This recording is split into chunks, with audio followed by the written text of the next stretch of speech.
and welcome to my March favourites. It is a horrible, miserable, grey, rainy day outside, but I'm not going to let that stop me making a nice video about all the lovely things that made me happy this month. I'm going to kick off with beauty this month, and first on my list is the foundation I'm wearing right now. I have always worn MAC full coverage makeup, which is great, but I was starting to feel like it was a little bit too full coverage for all occasions. So I was on a film shoot recently actually, and the makeup artist used a foundation on me that I absolutely loved and went out and got it for myself, and that is this Chanel foundation. Before you say anything, I know the word Chanel strikes fear in everyone's hearts because everyone thinks it's so expensive. This was £33 from Debenhams, and yes, £33 is a lot to pay for a foundation, but I've had this since January. I've been wearing it nearly every single day. 2 months have passed, and I'd say I still have a good half a bottle, if not 2/3 of a bottle left. So even if that lasts another 2 months, that's 4 months, that's a third of the year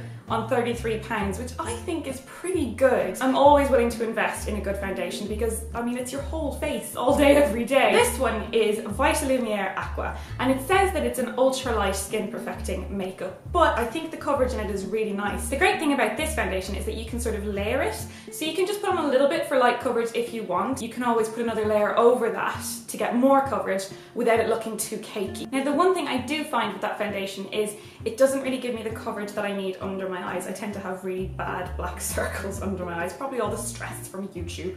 So I got with that a Chanel Corrector Perfection Concealer, which is a long-lasting concealer. This was £27 from Debenhams, but again, it's lasting really, really well, and I imagine I'll probably have it for another couple of months. I find this absolutely brilliant, and what's great is I don't have to bring the foundation with me. If I want to top up my makeup, I just pop the concealer in my bag. It comes with a little applicator stick, which is really handy, so you can just sort of dab that on and even just use your fingers to dab it in. And for all that lovely new foundation, to make sure I'm applying it correctly, I bought a new Bobbi Brown makeup brush, which I love. It's so soft. I love just touching my face with it because it's so soft. This is the Bobbi Brown Full Coverage Face Brush. I found this particularly good with that sort of liquid foundation. It just goes on really smooth and nice. And finally, in the beauty section, I will move on from beauty shortly, I promise, is this Tarte blush, which I just love. Coming into spring, I like to add a splash of colour to my life, as I've said before, and this is an absolutely gorgeous colour. It's sort of a peachy pink, which suits my complexion really nicely. Obviously you can find different colours to suit yours. This one is called Fearless. It's a really nice little case, which I've been carrying around in my makeup bag and is doubling over as my new mirror since my last one broke. It applies really, really nicely. It lasts a long time, which is great.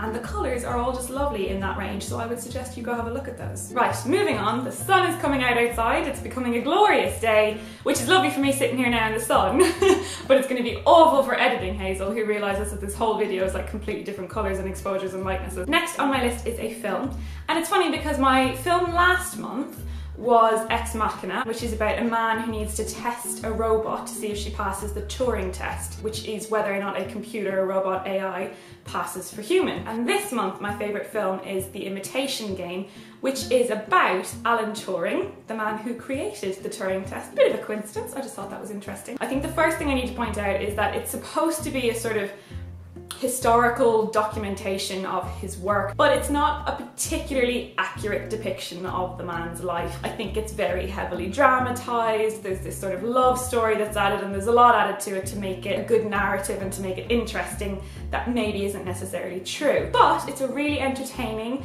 really interesting, and really sort of moving film, which I just really enjoyed watching. Benedict Cumberbatch is fantastic in it. He really is. He's fantastic in everything, but he's very good in this. So Alan Turing was British. He was a pioneering mathematician, computer scientist, philosopher, logician, lots of other things. And during the Second World War, he worked at the Government Code and Cipher School, which is essentially a code breaking centre. He created lots of different techniques to break German ciphers, including their Enigma machine, which was considered basically impossible to crack. And it's estimated that his work shortened the war by anywhere between 2 to 4 years, which is huge. Think of how many lives were saved because of this guy. And what's really interesting is that this man, who is widely considered to be the father of theoretical computer science and of artificial intelligence, was persecuted for being gay and prosecuted in 1952 for homosexual acts, which at the time in the UK were still criminalised. He accepted his punishment, which at the time was estrogen injections, which were thought to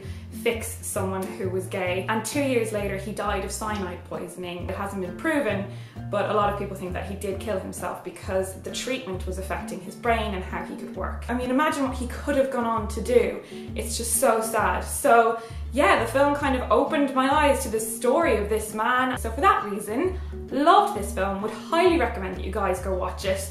And obviously take it with a pinch of salt, but it is really interesting nonetheless. Next on my list is a silly little thing, really, but it's kind of representative of a bigger thing, and it is this butterbeer mug. I was invited recently to go to the launch of the Hogwarts Express at the Harry Potter Studios tour, and I brought Ollie, and we ran into loads of our friends there who I didn't even know were gonna go, and we just had such a fantastic time. You can go to the Great Hall, you can see Dumbledore's office, you can ride a broomstick, now you can go on the Hogwarts Express as well, and all around the place are lots of different opportunities to take photos and videos, and there are whole sections with all the real props and costumes and stuff from the films, which is really interesting to see. Next on my list is an app called Grabble. When the people at Grabble got in touch with me, they described it as Tinder for fashion, which really intrigued me, so I decided to have a look. I'm the kind of person who does a lot of online shopping, and I see all these amazing dresses that I really want, and I put them all in my basket, and then I get into my basket and I realise that I've put £400 worth of dresses in there and go, I can't afford this, and so I ditch the whole thing and I never get any of them. Or I see an item that I'd really like to get but it's just too expensive, and I kind of wait for it to go down in the sale, but then I forget to go back and check on it and I miss the sale,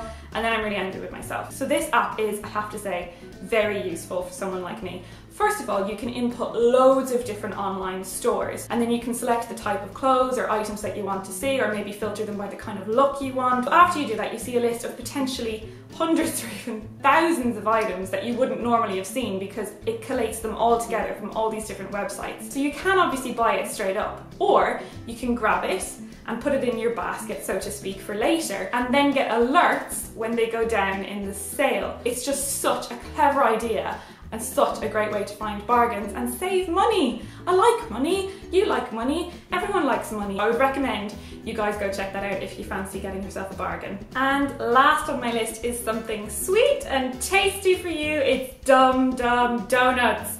Not sponsored by Dum Dum Donuts, kind of wish I was. Ollie and I discovered these a while back and fell in love. They sell them in Box Park in Shoreditch, in Harrods, and I think there's one now in Stratford in Westfield. They do all sorts of different donuts, but in particular they do a cronut, which is a mixture between a croissant and a donut. If you've never had one, you absolutely have to try. They are so delish. My favourite ones are strawberries and cream and the chocolate and hazelnut. They're both really tasty. The one thing I will say is they're huge and they're quite filling, so you might want to share them with someone. So that's it for my March favourites video. As always, it absolutely flew by for me. I really hope that you guys enjoyed it, and if you haven't seen my other favourites videos from January and February, go check them out, they're on my channel now. Please leave me comments with your favourite things from this month. It could be absolutely anything in the world that made you happy, and let me know if there's something that you'd particularly like to hear from me in April. See you next week, guys.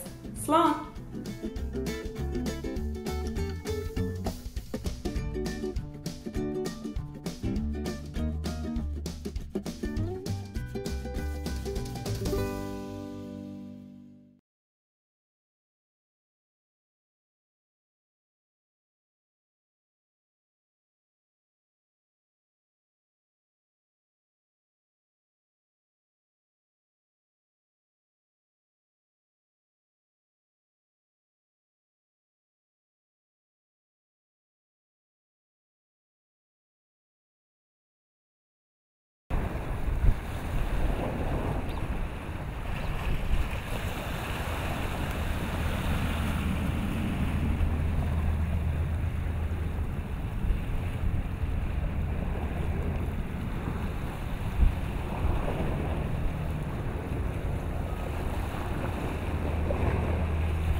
Right for Alcatraz.